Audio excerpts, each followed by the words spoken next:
All right, kind of a quick video.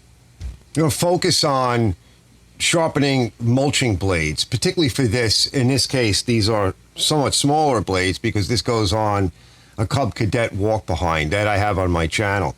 And it's becoming kind of a popular video. There are a number of people that have this machine. I think it's got a great motor. The body is a little bit lightweight, but it's a residential machine. And so this is the last video in that series. But it's about the blades, mulching blades. And this is true for how to sharpen them, quick, cheap and down and dirty, easy way on a nail on the wall, check for balance. But what really becomes a bit of a problem is that mulching blades tend to have this undulating, that's not really the right word. It's got a blade edge where it kind of goes straight and then it kind of comes up a little bit, so it creates like a wing, and that's a mulching area. It's a little higher up. I've seen people where they turn the blades upside down. So no, the wing always goes towards the deck. But there's some techniques that I use. I use a vise, usually outside, but it was raining that day. So I'll do it in the other Studio B, in the other part of the shop where I make this kind of a mess. I just want to go over sharpening with a regular, it's a regular grinder. A hand grinder. It's my Milwaukee, and I particularly like the battery operated one. But this is what I find the simplest way to do it, other than a hand file, if that's all you have, and I have videos on that going way back. But a lot of people use a bench grinder, and it's really not a good way to do it. It really isn't. Some people have something a little bit better. You can use a belt sander, a wide belt sander. That's nice too. That can give you a nice even edge. But since I go through so many blades that are kind of beat up, but they're balanceable, they're not bent. And mulching blades, the other problem a mulching blade has is that because it has this weird ramping and all these angles, it's kind of hard to test for flat. So you want to make sure the blade is flat. On a lawnmower, there's some ways to do it. You can turn a lawnmower on its side, and you can take the plug out or disconnect the plug wire.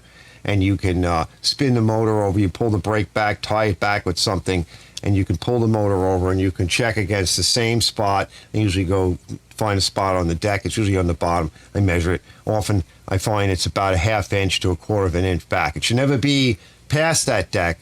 It should always be recessed to some degree. So really that's what I'm going to show you in this video. But it is also the last video in this series because I think what happened is my guy, my contractor Mike, my friend, he's using it as not a daily, but he's a contractor, and he was using it quite a bit. They modified it. That's not really the purpose of this video, but he wanted to sell it. And he wanted me to just kind of go over it real quick and go through his blades and put whatever the best ones on there and do a quick tune-up. So this one is really just more about the blades. And I thought, well, I'll take a moment out and show you what I do, because I've come across so many different kinds of blades, and I have a video where I use a particular tool, which I'll put a link to my video on that in the description, and I set that up outside, and I did a lot of blades, right, like 10, 20, 30, I don't know, a lot of blades over time, and you can make a factory thing out of it. But for you fellas that want to step up your game a little bit, make a better edge, make it easier, and learn a bit control on the grinder, and to be able to look down at the blade and be satisfied that you're getting a good edge without bluing it or destroying it, and that you can see your progress, that's why I recommend a standard hand grinder, 4¼ inch, 4½ inch, and a good vise. Let's get started on this.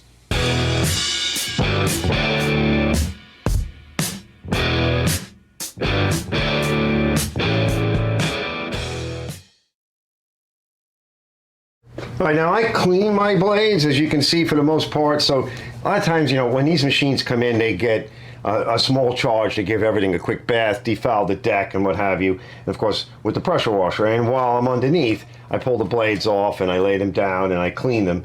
And sometimes I come back with a wire wheel, and sometimes I go back over it with one of these. Now it's 40 grit, all right, but it's getting worn. So I'll go over it now, particularly the mounting areas. That's really the most important.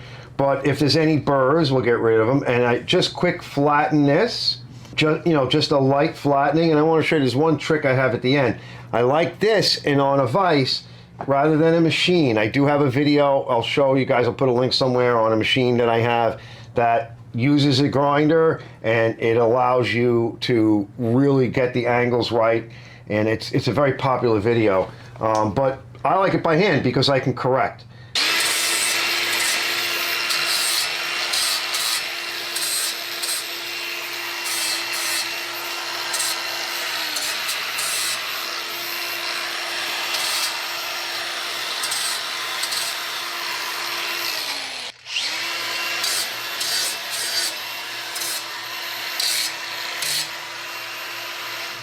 I'll often see a lot of junk, you know, beatness on this flat side here.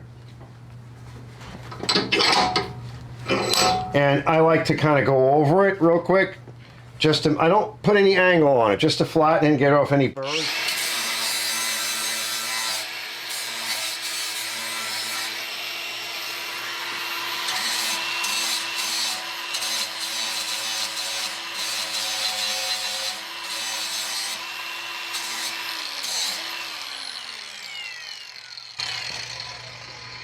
Yeah, that's where that issue was there. Let me do the other one.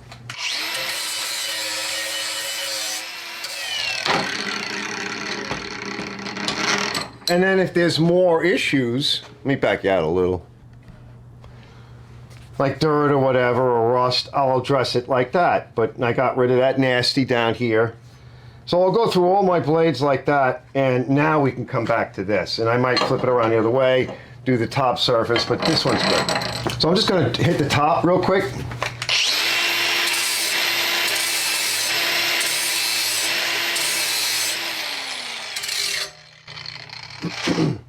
Now I don't try to remove all the blemishes. It's not that important. I just try to dress it. And a lot of them are going to come out when we go on the angle. Now, I like to make sure that I don't put an angle like this on it. I put an angle like that on it, right, to flatten it. So you can come from one way and then go from the other, and it got a lot flatter. Now we're going to be putting an angle like this. So by me putting slight angle this way, slight, right, I can get to an area of the blade that's beat. There's some beatness there that we're not going to get to by going like that or just flat, all right, because it's kind of beat on this side, especially the older the blade, you know, that you get.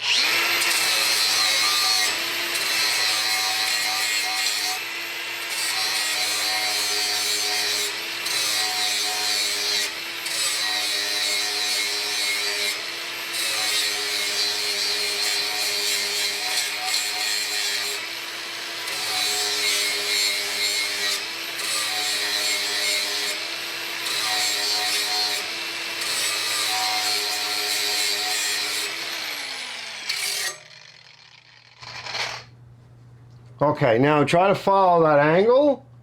All right, that's been established already. And then, as you saw me, as the disc was decelerating, I dragged across the top, and that's to get rid of any burrs on the top. Remember, this is hardened edge, so you got to keep this thing moving. You don't want to blue anything, and it's a hardened edge, so it's brittle. It will chip. So if you make it razor sharp, it'll cut great for a little while, but it'll chip faster. Same thing.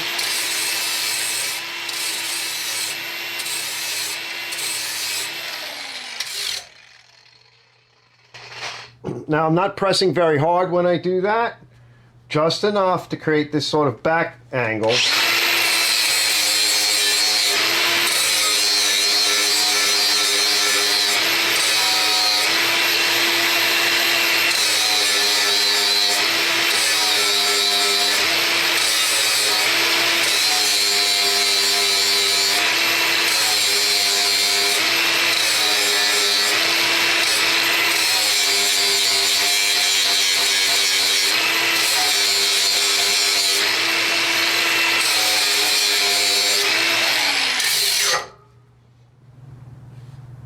Now I can't see, the screen is so small, but you could see it's a straight profile. There's no undulations, which one of the other blades I saw had, so somebody was hacking at different areas of it. So if you lay this into a grinder, right? Like I have them all over here. You can't get the control and you can't see what you're doing. And you'll wind up taking off a lot more material than you want. So laying it on a grinder and going, and then you're going to get to here. I wouldn't recommend a bench grinder for that. Just use that. It's the best. And you can clean the blade and get to all the different areas. You can, if you put it like this, you're going to be in a weird spot.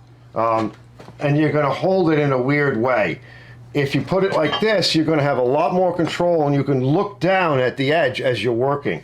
If you put it like this and you're trying to grind here, you're going to have to get down and constantly look at that edge. So try doing it like this and you'll see what I mean, because you can look down at that edge and see your progress. Make sure that you're not bluing and that you're revealing a nice edge there without any issues. So that's just how I do it. It's very quick.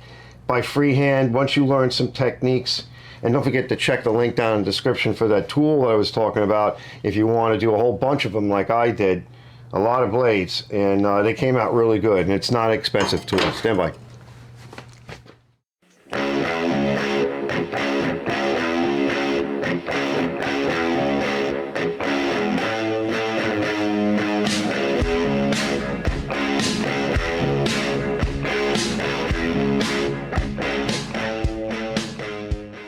Let me bend down here and kind of get a shot. So this is what I think are the good blades that he gave me.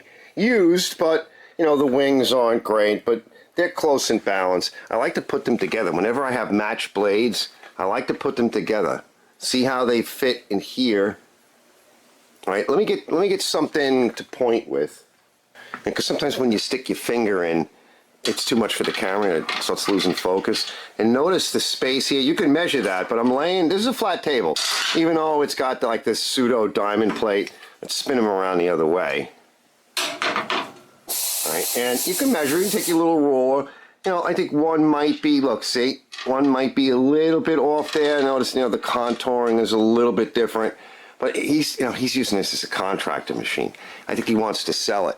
So now the other way, that's not bad, all right? You know, life isn't perfect.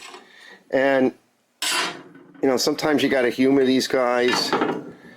I think he's going to wind up using it for a little bit because he's down on machines and it's the beginning of the year and the snow has got me behind and he was hoping I'd have all those other machines ready.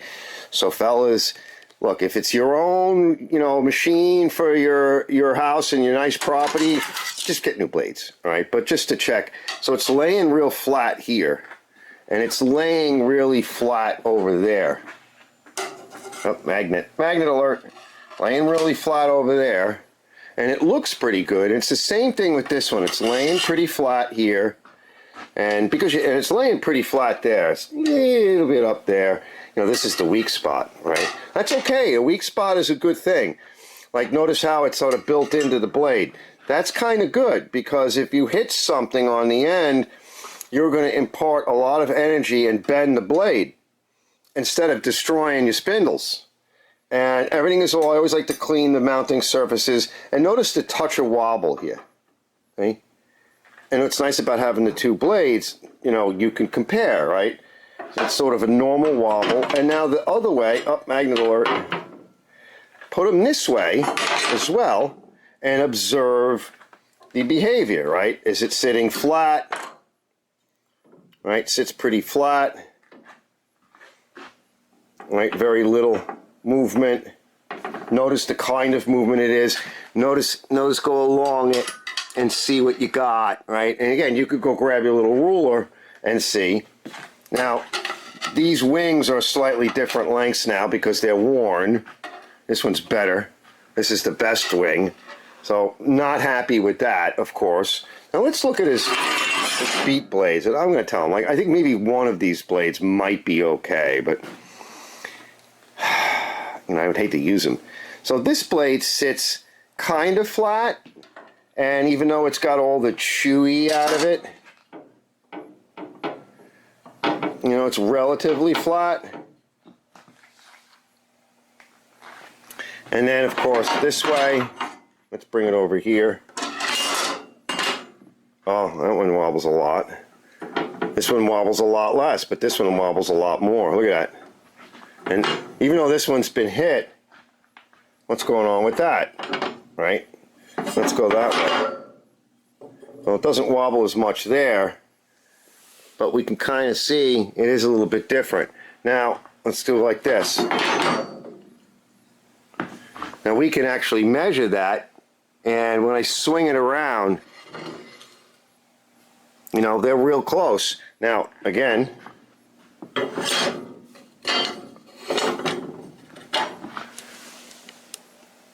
all right, that one's not too bad. That one's not too bad.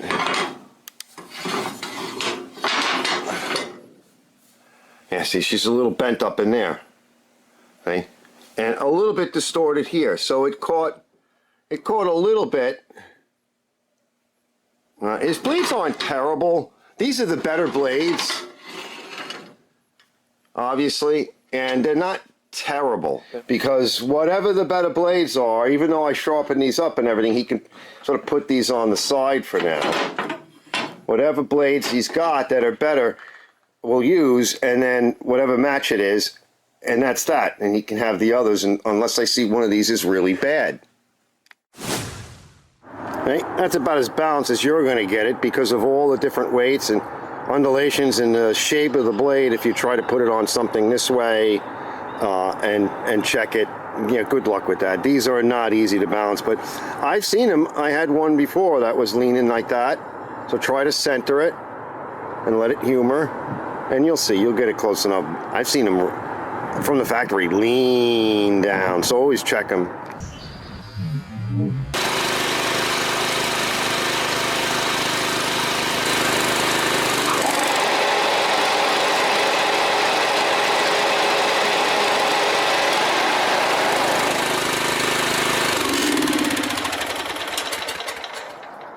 Oh yeah, she's running good. She didn't blow any smoke either this time. Yeah, she's all tuned up. She's basically ready to go. And that wing is to help pull that grass up and whatever else and get it up into the deck. And some deck designs, like Toro had some designs where it creates more of a wind tunnel in there, and you're pulling the junk out of your way and getting rid of it. Or in these cases, you're also mulching. Now, some of these have better wing designs, right? I'm not going to get into wing designs, but the wings are different, have different designs, and some also add to the mulching.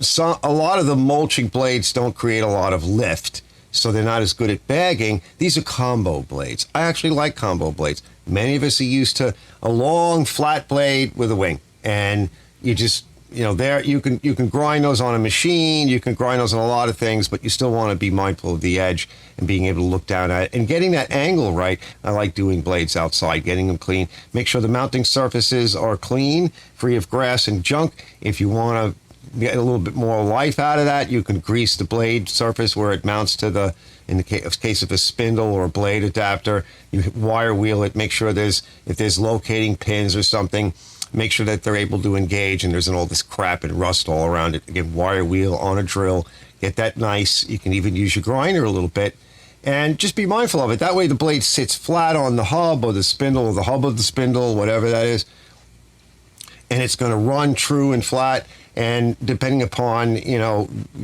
what you have, a regular banger gun should, you know, I always call them banger guns, battery operated. You will usually tighten the spindle nut or the blade nut or whatever you got, bolt, depending upon the arrangement, unless you've got something very particular and you want to look it up, and it sometimes is around 60 pounds. But be careful, disconnect the plug at least, and when you're working on a lawnmower and on these kinds of decks. But he may have run something over. It looks like he hit something. It didn't destroy the blade. What's nice is it doesn't damage the motor because it's belt driven. So when you do run over something, one of his guys probably did it.